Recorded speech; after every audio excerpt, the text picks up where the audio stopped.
И снова здравствуйте! Уровень колена для брюк.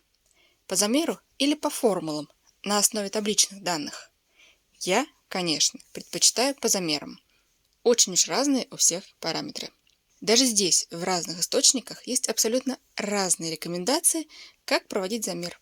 Уверена, как на картинке, самое корректное. Стойка при этом должна быть спокойная, пятки близко, но не совсем. Носки ног в стороны, сантиметров 15 расстояние между ними. Сбоку и сзади замер от талии по поверхности бедра, а спереди от талии по животу. Дальше вниз вертикально до пола.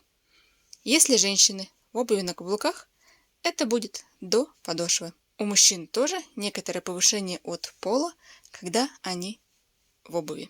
Внутренний замер длины ноги. От паха сочленения ног до пола по внутренней поверхности ноги. Если замерять расстояние до пола по вертикали, а потом строить базу прямых брюк, это соответствует друг другу. Иначе это можно назвать сеткой чертежа. Брюки, более зауженные, будут иметь диагональные направления линий. Они будут длиннее. Это видно и по замеру, если провести его по поверхности ноги. Да и просто взору очевидно, что по телу линии длиннее, диагональные. Таким образом, понятно, что расстояние для прямых брюк по вертикали вниз более короткое, чем для зауженных брюк по диагонали.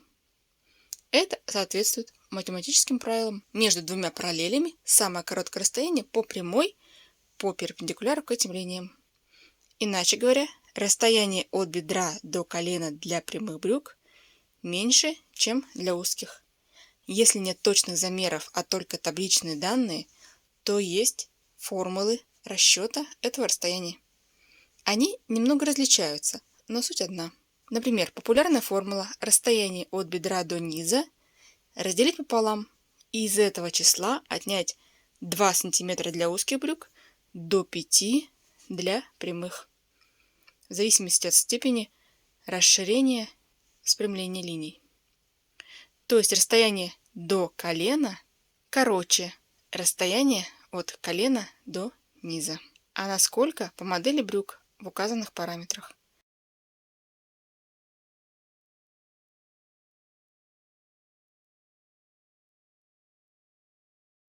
А вот недавно услышала такой миф. От естественного уровня колена отнять вверх 3 см для прямых брюк. Ну как же так? Думаю, эта предыдущая формула переработана некорректно. Не стоит поднимать вверх уровень колена естественный, если нужны прямые брюки. Получается, что уровень колена гуляет. Создавая изначально ширину сетки прямых, самых простых брюк, мы получаем уровень колена.